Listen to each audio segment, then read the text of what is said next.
Okey, Assalamualaikum semua pelajar-pelajar cikgu. Hello. Waalaikumsalam. Alright, okey. Okey. Okey, banyak okey lah. Okey. Okey, macam mana dengan masih dengan mood raya ke semua? Mood raya. Okey, kalau mood raya, kita kena kurangkan dulu sikit-sikit mood raya tu. Walaupun kita masih dalam bulan Syawal, tapi sekarang ni bila dah masuk kelas cikgu, cikgu nak kamu semua fokus kepada kelas cikgu hari ni. Okey, boleh tak? Okey, boleh. Alright, sebelum kita memulakan kelas, cikgu nak minta seorang wakil bacakan doa sebelum belajar. Okey, Aisyah boleh? Boleh cikgu.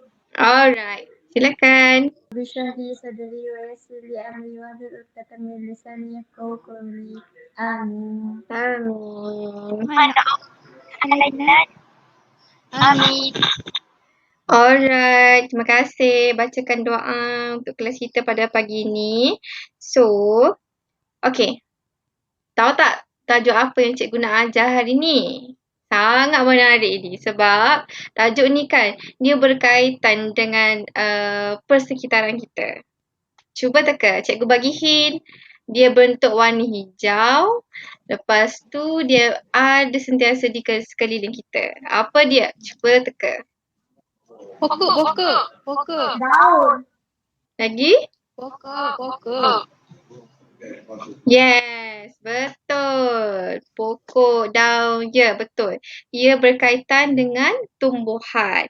Jadi, penting tak tumbuhan ni kepada kita? Penting. Kan, penting kan? Okey, kat rumah siapa banyak pokok bunga? Kat rumah siapa banyak pokok bunga? Ya, bagusnya. Alright. Okey, baiklah. Okey. Dekat pokok tu kan, ada apa? Siapa pernah perhati pokok ni ada apa? Tu buah ke apa ke? Cuba kita cikgu. Daun. Ulat. Daun. Buah. Ulat. Lagi? Daun. Buah. Mhm. Akar. Mhm. Ya, betul. Amira jawab ulat. Pun boleh sebab dia menumpang dekat pokok. Alright. Standard pembelajaran kita yang ingin capai pada pagi ini ialah, okey sebelum tu cikgu lupa nak beritahu, tajuk kita pada pagi ini ialah fotosintesis. Best ni tajuk ni. Okey, kita teruskan dengan standard pembelajaran kita yang ingin kita capai pada hari ini. Yang pertama ialah, okey sebelum tu cikgu nak bagi tahu, tajuk kita pada pagi ini ialah organ utama fotosintesis. Jadi, standard pembelajaran kita dalam tajuk ini ada 4 tau. Banyak tapi tak apa. Cikgu akan mudahkan untuk kamu semua. Okey, yang pertama kita akan pelajari 17.4.1 iaitu berkenaan mewajarkan keperluan fotosintesis kepada tumbuhan. Perlu ke tak fotosintesis ni? Wajar ke fotosintesis ni berlaku kepada tumbuhan? Dan yang standard pembelajaran yang seterusnya iaitu 17.4.2 iaitu kita akan belajar pasal menghubungkaitkan penyesuaian struktur dalaman daun dengan fotosintesis. Struktur yang macam mana untuk tumbuhan tu melakukan fotosintesis kalau dalam daun. Okey? Okey, yang seterusnya ialah 17.4.3 iaitu kita akan belajar pasal mengenali struktur kloroplas. Apa dia kloroplas ni? Nanti kita akan belajar. Kloroplas ni komponen penting yang terdapat dalam kloroplas ni ada 3 tau. 3 iaitu granum, thylakoid dan juga stroma. Alright. Dan yang last sekali, 17.4.4 kita akan mempelajari bagaimana tindak balas bersandarkan cahaya dan tindak balas tidak bersandarkan cahaya, adakah kedua-dua proses ini berhubung kait atau tak? So, stay tuned. Cikgu harap kamu semua dapat fokus kelas cikgu. Kalau rasa mengantuk tu bagi tahu cikgu, cikgu akan bagi masa. Cikgu akan bagi rehat selama 2 minit ke untuk kita regang-regang bersama-sama. Okay? Okey. Alright, Okey, thank cikgu. you. Okay, mari kita mulakan kelas kita dengan standard pembelajaran yang pertama. Okay, baiklah murid-murid. Kita teruskan dengan standard pembelajaran yang pertama iaitu 17.4.1 iaitu mewajarkan keperluan fotosintesis dalam tumbuhan. Okey. Yang pertama, kita lihat pada tahun 1640-an iaitu dia bernama tokoh John Baptista Van Helmont. Okey, ini saintis tau. Saintis ni ingin menguji idea tumbuhan mendapat makanan daripada tanah. Jadi, Van Helmont ni telah melakukan satu eksperimen ringkas di mana dia telah menanam satu anak pokok yang mempunyai berat 2.3 kg dan dengan 90 kg tanah yang kering. Dan pada permukaan dalam pasu yang kita boleh lihat ni, sekejap ya. Okey, terdapat kepingan logam yang berlubang. Kenapa dia buat macam tu? Dia letak kepingan logam berlubang sebab dia nak dia tak nak jisim daun tersebut yang akan luruh menambahkan kepada jisim tanah yang ada. Jadi, selepas 5 tahun, selepas dia menjaga dengan baik pokok tersebut untuk melihat hasilnya, selepas 5 tahun, Helmont mendapati pokok yang telah ditanam mempunyai berat sebanyak 77 kg setelah beliau menimang berat tersebut lah. Dan juga mendapati 90 kg tanah ni tidak berubah langsung. Ini merupakan apa? Kalau dalam eksperimen, keep constant.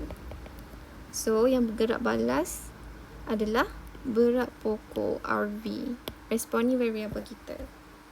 Jadi, ternyata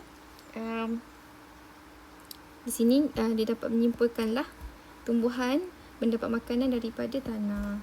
Okey, seterusnya kita teruskan kepada tahun seterusnya iaitu tahun 1772 iaitu Joseph Priestley.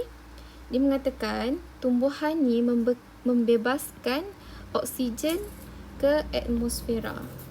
Okey, jom kita lihat eksperimen apa yang Joseph Priestley ni buat. Okey, dekat sini kita dapat lihat ada seekor tikus, ada sebatan liling dan diletakkan dalam sebuah balang. Okey, kita dapati dekat sini ada set pertama, ini set kedua. Set pertama ada lilin, ada tikus dan juga balang. Set kedua ada balang, ada lilin, ada tikus dan juga pokok. Okey, kita perhatikan set pertama. Set pertama, Joseph mendapati setelah lilin terpadam, maka tikus pun apa? Mati. Sebab apa? Dekat sini tiada unsur oksigen yang ada sebab tiada pengudaraan. Ya, seperti kita tahu, pembakaran memerlukan apa? Oksigen, kan? Bila tak ada oksigen, maka lilin akan terpadam dan juga bila tiada oksigen juga, tikus tak dapat hidup. Okey, next kita teruskan kepada set kedua. Set kedua, dia letak cantik-cantik dah. Pokok, ada tikus, ada sebatan lilin telah dinyalakan. Dan selepas itu, Joseph mendapati lilin tersebut tidak terpadam dan tikus tersebut tidak mati. Sebab apa? Tadi no oksigen. Sekarang ni apa yang Joseph kata awal-awal tadi, tumbuhan membebaskan oksigen ke atmosfera. Dekat sini, dalam balang yang set kedua ni, ada apa? Ada pokok-pokok membebaskan oksigen ke atmosfera di dalam balang ini, maafkan saya. So, lilin tidak terpadam dan tikus terus hidup. Okey, faham? Boleh tak setakat ni? Alright. Next, kita beralih kepada tahun seterusnya ialah tahun 1770. John Ebbinghaus mengatakan cahaya untuk udara. Tengok tadi. Bila ada cahaya, sumber cahaya dari luar. Sekejap. Okey, pada 1772, maafkan cikgu, 1770, John Ebbinghaus mengatakan cahaya untuk udara. Cahaya untuk udara. Bila ada cahaya, maka ada apa? Oksigen. Bagaimana? Sebab cahaya pada udara membantu pokok untuk menghasilkan oksigen. Oksigen dalam udara. Jadi cahaya sangat diperlukan untuk penghasilan oksigen. Kerana cahaya ni kan, dia ada spektrum tertentu untuk menghasilkan oksigen. Dan seterusnya kita beralih kepada tahun 1780, iaitu Jean Senebier mengatakan dua perkara mengenai karbon dioksida.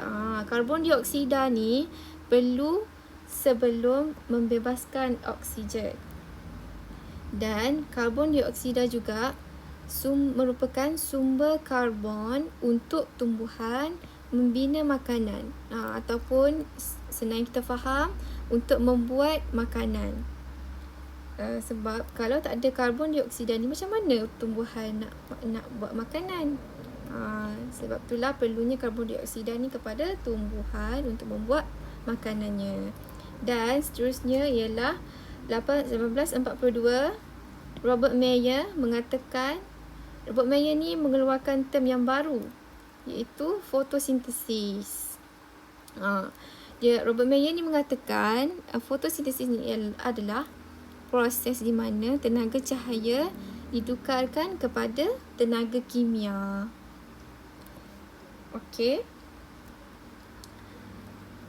Seterusnya ialah 1905, iaitu F.F. Blackman mengatakan fotosintesis ni mempunyai dua fasa, iaitu fasa gelap dan juga fasa cahaya. Fasa gelap ni, tumbuhan boleh menjalankan fotosintesis walaupun tiada cahaya, dan juga fasa cahaya, fotosintesis pun boleh berlaku kepada tumbuhan. Lepas ni kita akan tengok macam mana proses fasa ni boleh membantu fotosintesis berlaku. Dan yang terakhir sekali, 1937, Robert Hill mengatakan kloroplas masih boleh bebaskan oksigen jika pada tahun 1937, Robert Hill mengatakan kloroplas masih boleh bebaskan oksigen jika diceraikan daripada tumbuhan. Dengan tumbuhan, maksudnya kan kita tahu kloroplas ni sangat penting dalam tumbuhan sebab dia membantu proses fotosintesis berlaku dengan lengkap. Tetapi saintis boleh mengadakan kajian jugalah bagaimana tumbuhan ni boleh melakukan fotosintesis, dan kloroplas juga masih boleh membebaskan oksigen jika. Baiklah murid-murid, cikgu teruskan. Mari sama-sama kita teruskan standard pembelajaran yang kedua yang ingin kita capai dalam tajuk fotosintesis ini, iaitu pada 17.4.2 menghubung kait penyesuaian struktur dalaman daun dengan fotosintesis. Struktur dalaman daun sangat penting dan memainkan peranan yang sangat-sangat penting kepada proses fotosintesis. Jom kita lihat. Okey, mula-mula tahu tak daun ni macam mana? Kenal ke tak daun ni macam mana? Okey, cikgu lukis sekejap daun ya. Daun ni ada dekat bahagian mana? Dahan. Daun biasanya dekat atas kan? Okey, ini daun.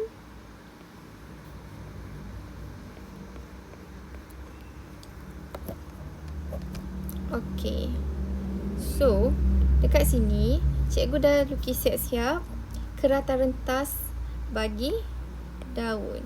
So, kita tengok struktur dalaman dia ni. Ada apa? Ada sel apa? Okey. Yang pertama, kita lihat dalam daun ni, pada daun ni, okey, ada kutikel. Kutikel ni apa? Kutikel ni, awak tengok kalau daun, dia ada permukaan atas dia, kutikel. Dipanggil kutikel. Kutikel ni, dia macam bersifat lilin sikit. Macam wax sikit. Sebab apa dia macam wax? Dia macam lilin gitu. Sebab dia nak menghalang kehilangan air secara, orang kata senang nak hilang air lah. Sebab tu dia macam kutikel.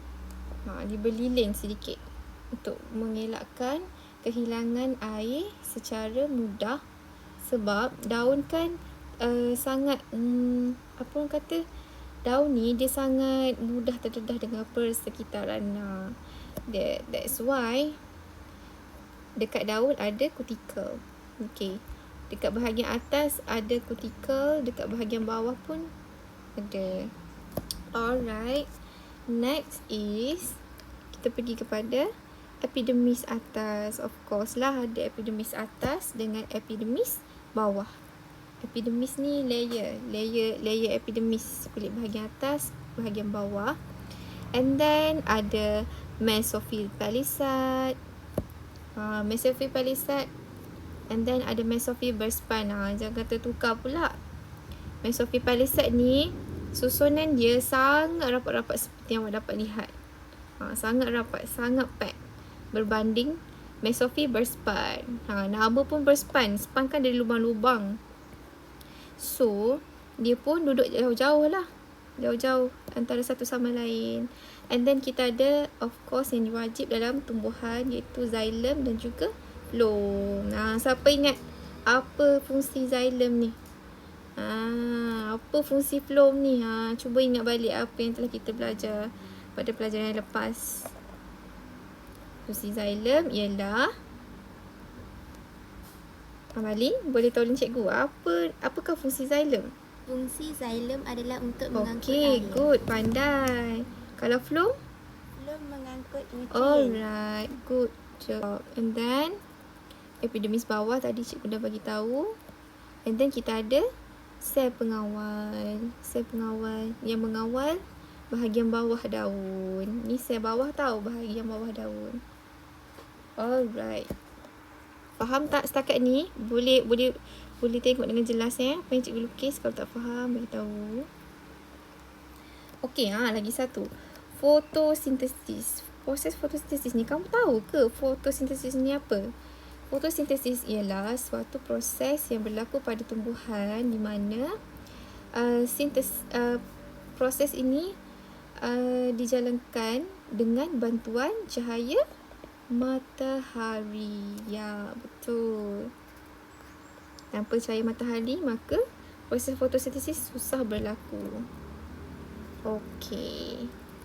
Clear setakat ni? Dan siapa-siapa tak faham, boleh buka mic ataupun tulis soalan dekat chat box ke. Okey? Okey, baiklah. Okey, seperti yang kita lihat, ini adalah epidermis atas. Okey, jap. Okey, ini adalah epidermis atas. Ini bahagian bawah, epidermis bawah. So, dekat atas ni, of course lah, daun ataupun tumbuhan akan menerima apa? Cahaya matahari. Okey, sorry matahari cikgu buruk sikit. Tapi yang penting kamu faham Okey, ni cahaya matahari. Okey. masuk pada kutikel epidermis daun. Teruskan. Okey, kita tengok Mesophipalisad. Mesophipalisad. Okey, saya cikgu zoom. Okey, kita dapati banyak yang titik-titik yang cikgu buat ni. Titik-titik ni, titik-titik hijau ni. Titik-titik tu adalah merupakan chloroplast. That's why Mesophipalisad ni adalah part yang sangat-sangat aktif melakukan fotosintesis sebab dia ada chloroplast. Dan Mesophipalisad ni juga disusun secara rapat-rapat. Nampak tak? Dia stackly packed. Next is Mesophyll burspan. Mesophyll burspan ni dia ada, macam yang cikgu cakap tadi, dia burspan. So dia pun ada ruang antara sel, dia duduk jauh-jauh, and then dekat Mesophyll burspan pun ada chloroplast. Mesophyll burspan ni dia disusun secara loosely packed. Apa loosely packed tu? Dia dilonggar-longgar macam tu. Dia longgar-longgar duduk jauh-jauh sikit. Kenapa Mesophyll burspan ni dia loosely packed? Dia jauh-jauh. Kenapa kalau tak tahu, jom cikgu tunjuk. Tengok sel pengawal ni. Sel pengawal ni dia ada liang tau. Liang dekat tengah-tengah dia ni. Liang dekat tengah-tengah dia ni adalah kemudahan untuk keluar masuk. Keluar masuk apa? Karbon dioksida. Karbon dioksida akan masuk di bawah. Ingat ni adalah epidermis bawah, maksudnya di bahagian bawah daun. So CO2, karbon dioksida akan masuk melalui sel pengawal. Dan akan melalui, bila dia masuk melepasi sel pengawal, dia akan masuk ke ruang udara substoma. Lupa cikgu nak ingatkan, ruang antara Mesophyll burspan ni kita panggil ruang udara substoma.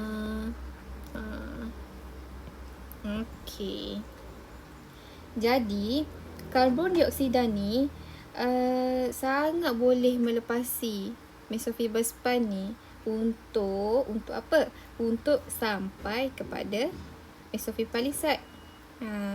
Karbon dioksida kan sangat diperlukan untuk menghasilkan glukosa.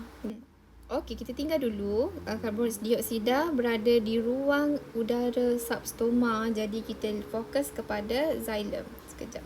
Xilem fungsi dia apa? Mengangkut air. Ya, betul. Air seperti yang kita tahu H2O. Dan phloem adalah mengangkut nutrien. Daripada mana air ni boleh masuk pula ke xilem ni? Daripada mana asalnya? Daripada apa? Siapa boleh jawab? Siapa boleh jawab? Cikgu bagi gula-gula. Tak adalah. Air tersebut yang masuk ke xilem adalah daripada tumbuhan. Maafkan cikgu. Daripada akar. Bayangkan ni pokok Lepas tu ni akar. Ni tanah. Daripada sinilah air akan masuk, H2O. Akar kan menyerap air daripada bawah tanah. So dia akan masuk melalui akar ni lah. Dan dia akan hantar masuk ke sini. Kat bahagian daun. Bawah bahagian daun. And then sampai kepada xilem. Dia akan mengangkut air. Dekat xilem ni ada banyak sangat air. Banyak sangat air dalam ni. H2O. Dan dia akan masuk kepada H2O ni. Akan masuk kepada ruang udara substoma tadi. Dekat sini. H2O masuk kat situ. So H2O ni bergerak pada Mesophipalisad. Akan bergerak pula kepada Mesophipalisad. Sekarang ni, jadi sekarang kita ada 3 sumber untuk melengkapkan proses fotosintesis berlaku yang diperlukan. Tadi air. Air apa? H2O. H2O. Kita ada H2O, kita ada karbon dioksida yang masuk bawah daun tadi, bahagian bawah daun. H2O tadi yang masuk melalui akar dan diangkut oleh xilem untuk dihantar ke seluruh bahagian anggota tumbuhan. And then satu lagi kita ada apa tadi? Melalui bahagian atas daun. Cahaya matahari. Ini merupakan sumber yang sangat penting, cahaya matahari. So, maka dengan adanya ketiga-tiga sumber ini, maka fotosintesis boleh berlaku. So, dia akan berlaku dekat mesofil palisade. Setelah ketiga-tiga sumber itu ada dan lengkap untuk melakukan fotosintesis, fotosintesis pula akan menghasilkan oksigen dan juga glukosa. Lepas dihasilkan oksigen dan glukosa tu, ke mana nak hantar oksigen dan glukosa tu? Kat sinilah kita kena tengok. Oksigen ni akan keluar. Oksigen yang hasil daripada fotosintesis tadi akan keluar melalui sel pengawal. Dan dia akan melalui ruang udara substoma tadi dan akan melalui sel pengawal oksigen. Dia akan jadi oksigen tadi dikeluar melalui stoma pada sel pengawal. Okey, tu cerita oksigen nak keluar macam mana daripada daun. Sekarang ni satu lagi penghasilan daripada fotosintesis, iaitu glukosa. Seperti yang kita tahu tadi kan, cikgu cakap phloem tugas dia apa? Tugas dia adalah untuk mengangkut nutrien atau iaitu glukosa. Kemudian glukosa ni akan masuk H12O6 akan masuk ke dalam phloem. Dekat sinilah phloem lah pula akan menjalankan tugas dia untuk menyebarkan, untuk menghantar semua nutrien iaitu glukosa ke seluruh bahagian tumbuhan seperti batang, buah, akar. Begitulah fungsi ataupun bagaimana proses yang berlaku di dalam tumbuhan mengikut struktur-struktur yang ada. Jadi ini adalah struktur yang terdapat di dalam daun untuk menjalankan proses fotosintesis. Baiklah, seterusnya kita beralih kepada standard pembelajaran yang terakhir, iaitu 17.4.4, iaitu menghubungkan tindak balas bersandarkan cahaya dan tindak balas tidak bersandarkan cahaya. Okey, baiklah, cikgu dah sediakan satu video berkaitan tajuk kita pada pagi ini. So, mari sama-sama kita fokus dan jot down the notes kalau perlu. Okey? Assalamualaikum warahmatullahi wabarakatuh. Ini saya akan terangkan tentang mekanisme fotosintesis. Okey, seperti yang kita tahu, tumbuhan ini dia menghasilkan makanan sendiri melalui fotosintesis. Jadi, hari ini saya akan terangkan dengan lebih lanjut apa sebenarnya yang berlaku semasa fotosintesis. Okey, fotosintesis ni dia mempunyai dua peringkat utama. Yang pertama, tindak balas cahaya, dan yang kedua, tindak balas gelap. Tapi sebelum saya pergi lebih lanjut, saya akan terangkan tentang struktur kloroplast supaya kita lebih faham. Baiklah, struktur kloroplast. Kloroplast ni dia mempunyai dua membran, iaitu membran dalam dan membran luar. Seperti yang kita tahu, kloroplast lah merupakan organel yang menyebabkan tumbuhan itu menjadi hijau. Jadi nak tahu tak sebab apa dia hijau? Sebab apa? Sebab dia ada lamella. Lamella ni dia akan bertindih-tindih dan membentuk granum yang mempunyai pigmen hijau, iaitu klorofil, yang digunakan dalam tindak balas cahaya. Dan granum ni pula dia terbenam dekat dalam stroma. Stroma ni dia ia mengandungi enzim untuk tindak balas gelap. Baiklah, dah faham? Sekarang saya akan terangkan tentang mekanisme fotosintesis. So, mekanisme fotosintesis, macam yang saya beritahu awal tadi, dia terbahagi kepada dua peringkat utama kan. Iaitu yang pertama, tindak balas cahaya, dan yang kedua, tindak balas gelap. Okey, tindak balas cahaya ni berlaku di granum dan dia memerlukan cahaya, sebab tu nama dia tindak balas cahaya.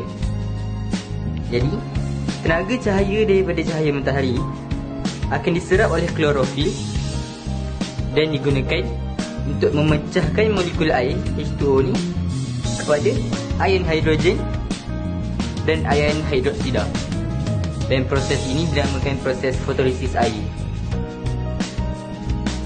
Kemudian ion hidroksida ni kemudiannya akan memberikan elektronnya kepada klorofil dan menjadi kumpulan hidroksida. Kumpulan hidroksida ni kemudiannya akan bergabung dan membentuk molekul air dan gas oksigen. Kemudian ion hidrogen ni pula akan menerima elektron daripada klorofil tadi untuk membentuk atom hidrogen. Mana tambahan pula, semasa tenaga cahaya diserap oleh klorofil, elektron di klorofil mengalami pengujian elektron dan menghasilkan tenaga. Tenaga ni akan digunakan dalam tindak balas gelap. Baiklah, saya terus ke tindak balas gelap. Tindak balas gelap ni berlaku di dalam stroma di mana tempat terbenamnya granum.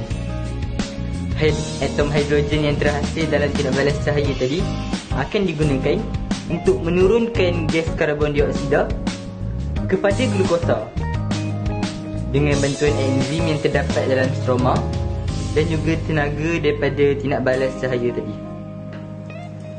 Kemudiannya glukosa yang terhasil akan dikondensasi kepada kanji ataupun digunakan untuk membina lipid dan protein. Bismillahirrahmanirrahim. Assalamualaikum warahmatullahi taala wabarakatuh. InsyaAllah hari ini saya akan terangkan tentang mekanisme fotosintesis. Okey, seperti yang kita tahu, tumbuhan ini dia menghasilkan makanan sendiri melalui fotosintesis. Jadi, hari ini saya akan terangkan dengan lebih lanjut apa sebenarnya yang berlaku semasa fotosintesis. Okey, fotosintesis ni dia mempunyai dua peringkat utama. Yang pertama, tindak balas cahaya, dan yang kedua, tindak balas gelap. Tapi sebelum saya pergi lebih lanjut, saya akan terangkan tentang struktur kloroplast supaya kita lebih faham. Baiklah, struktur kloroplast. Kloroplast ni dia mempunyai dua membran, iaitu membran dalam dan membran luar. Seperti yang kita tahu, kloroplast lah merupakan organel yang menyebabkan tumbuhan itu menjadi hijau. Jadi nak tahu tak sebab apa dia hijau? Sebab apa? Sebab dia ada lamella. Lamella ni dia akan bertindih-tindih dan membentuk granum yang mempunyai pigmen hijau, iaitu klorofil yang digunakan dalam tindak balas cahaya. Dan granum ni pula dia terbenam dekat dalam stroma. Stroma ni dia mengandungi enzim untuk tindak balas gelap. Baiklah, dah faham? Sekarang saya akan terangkan tentang mekanisme fotosintesis. So, mekanisme fotosintesis, macam yang saya beritahu awal tadi, dia terbahagi kepada dua peringkat utama kan.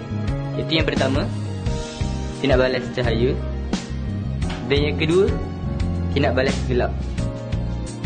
Okey, tindak balas cahaya ni berlaku di granum dan dia memerlukan cahaya, sebab tu nama dia tindak balas cahaya. Jadi, tenaga cahaya daripada cahaya matahari akan diserap oleh klorofil dan digunakan untuk memecahkan molekul air H2O ni kepada ion hidrogen dan ion hidroksida. Dan proses ini dinamakan proses fotolisis air. Kemudian ion hidroksida ni kemudiannya akan memberikan elektronnya kepada klorofil dan menjadi kumpulan hidroksida. Kumpulan hidroksida ni kemudiannya akan bergabung dan membentuk molekul air dan gas oksigen. Kemudian ion hidrogen ni pula akan menerima elektron daripada klorofil tadi untuk membentuk atom hidrogen. Mana tambahan dulu, semasa tenaga cahaya diserap oleh klorofil, elektron di klorofil mengalami pengujian elektron dan menghasilkan tenaga. Tenaga ni akan digunakan dalam tindak balas gelap. Baiklah, saya terus ke tindak balas gelap.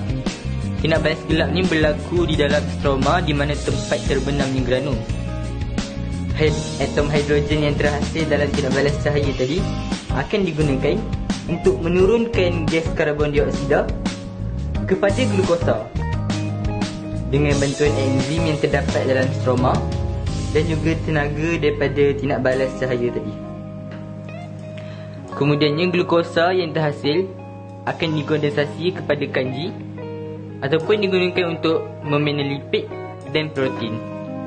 Okey, memandangkan ada sesetengah pelajar yang tak dapat nak guna Jamboard dengan baik, cikgu dah share skrin dan cikgu akan gerakkan cikgu akan tolong kamu lah. Alright, semua dah sedia untuk bermain hari ni? Hello? Ya. Okey, jom kita start. Sebelum tu cikgu nak spin nama dulu. Siapa yang jadi nombor 1, nombor 2 dan seterusnya ya. Okey? Okey, cikgu. Okey, cikgu mulakan. Okey, yang pertama kita ada Amalin. Okey, yang kedua pula tengok siapa yang kena. Sarah. Jadi Amira akan mendapat giliran yang ketiga, okey? Alright. Okay. Okay. Semua nampak tak skrin yang cikgu share? Nampak. Okay, hari ni kita akan bermain sambil belajar.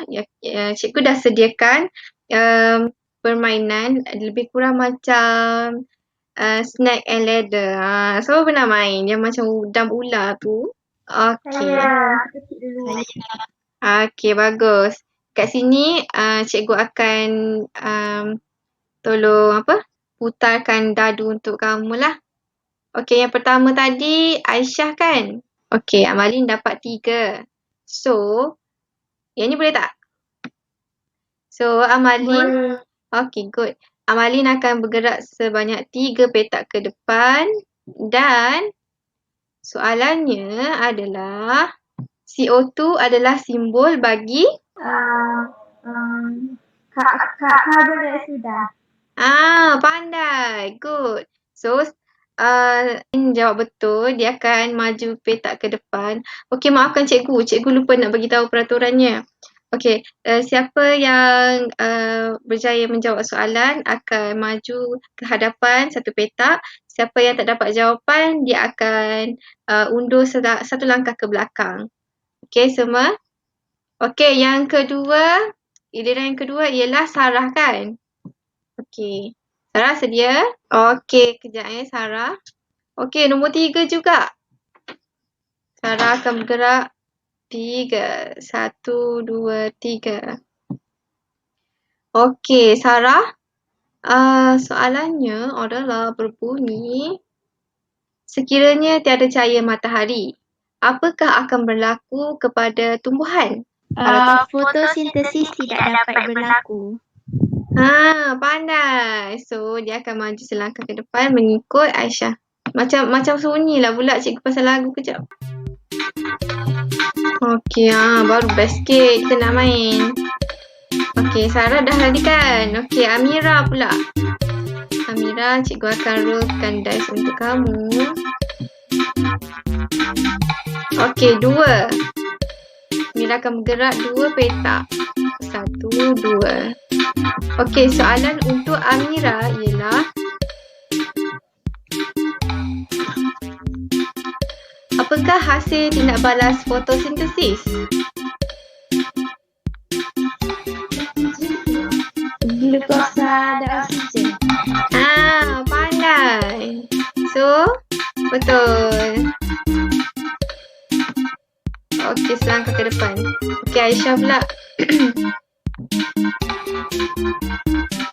Okey, 2. 1, 2. Soalan untuk Aisyah ialah apakah simbol bagi simbol kimia bagi oksigen?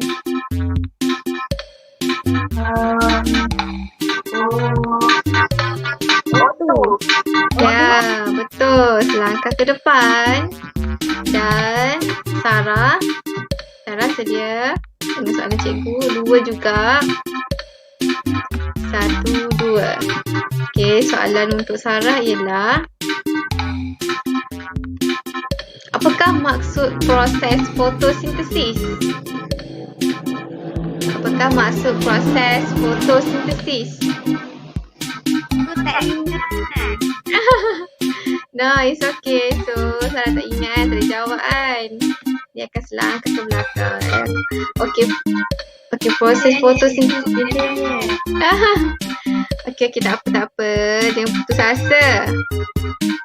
Okay, untuk Amira. 6. Wow, Amira dapat 6. 1, 2, 3, 4, 5, 6. Sekejap ya.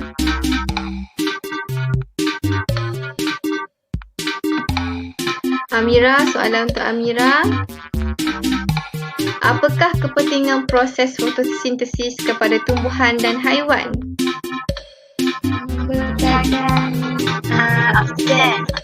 Membekalkan oksigen. Okey, selangkah untuk Amira ke depan. Okey, next. Aisyah. Aisyah 5. 1, 2, 3, 4, 5. Okey, soalan untuk Aisyah ialah tindak balas gelap berlaku pada... Kuat sikit Aisyah. Hello? Tak ingat nama dia. tak apa. Tindak balas... Okey. Tak ingat Aisyah? Denda dia cikgu, denda. Tak apa, denda dia kena undur ke belakang satu petak saja. Okey, kita teruskan dengan Sarah punya giliran. Sarah dapat 5. 1, 2, 3, 4, 5. Okey, soalan untuk Sarah ialah tindak balas cahaya berlaku pada... Sarah, semula ya cikgu baca. Tindak balas cahaya berlaku pada... Pada gerhana. Pandai Sarah. Okey, good job. Sarah ke depan. Okey, kita teruskan dengan Amira. Okey, Amira 5. 1, 2, 3, 4, 5. Nampaknya Amira mendahului. Okey, cikgu tetap akan bagi soalan sebab... Okey, soalan dia. Soalan last lah ni. Apakah hasil utama tindak balas gelap? Glukosa. Ya ke? Betul. Okey, nampaknya kita ada pemenang kita ialah Amira. Berikan tepukan gemuruh kepada Amira. Thank you. Alright. 2 orang lagi. Siapa ni? Aisyah dengan Sarah. Okey, Aisyah dengan Sarah, cikgu nak minta tolong disebabkan kamu kita nak denda lah diorang ni. Tak adalah denda apa pun. Cikgu nak Sarah dengan Aisyah bagi 2 poin apa yang awak semua dapat pelajari hari ni. Boleh? Okey, memandangkan tadi Sarah dengan Amalin agak ketinggalan di belakang, tapi tak apa. Jangan putus asa. Kita kan belajar. Biasalah tu. Okey, cikgu nak Amalin dan Sarah ni berikan 2 poin yang apa yang kamu belajar hari ni. Cikgu nak dengar refleksi apa yang kamu dapati daripada kelas cikgu hari ni. Boleh? Kita mulakan dengan Sarah, boleh? Hello, Sarah? Boleh. Alright, good. Ya. Okey, Sarah, beritahu apa yang kamu belajar hari ni. Fotosintesis ada 2 tindak balas, iaitu tindak balas terhadap cahaya dan tindak balas gelap. Betul. Lagi? Lepas tu chloroplast ada 3 struktur. Granum, buat kita. Thylakoid and stroma. Ya. Okey, selesai sudah untuk Sarah. Okey, cikgu nak Amalin pula. Share apa yang kamu belajar hari ni. Silakan. Boleh kuat sikit tak, cikgu? Suara kamu sangat perlahan. Hari ni untuk belajar hari ni bagi pasal fotosintesis, sesuatu tumbuhan akan melakukan fotosintesis untuk teruskan hidup. Lepas tu yang kedua, sesuatu tumbuhan tanpa melakukan proses fotosintesis mereka tidak boleh hidup kerana tiada proses fotosintesis yang berlaku. Ya, betul. Okey, Alhamdulillah selesai sudah kelas kita pada hari ini dengan tajuk fotosintesis. Jadi, cikgu harap kamu belajar untuk menghargai betapa pentingnya pokok di sekeliling kamu. Sebab apa? Dia membekalkan oksigen kepada kita. Okey? Jangan pula buang sampah merata-rata. Nanti jejaslah dekat ekosistem. Pokok pun susah nak hidup. Jangan apa? Terima kasih hari ini kerana join kelas cikgu dan memberi kerjasama dengan baik. Terima kasih semua kerana join kelas cikgu hari ini. Assalamualaikum. Waalaikumsalam. Terima kasih.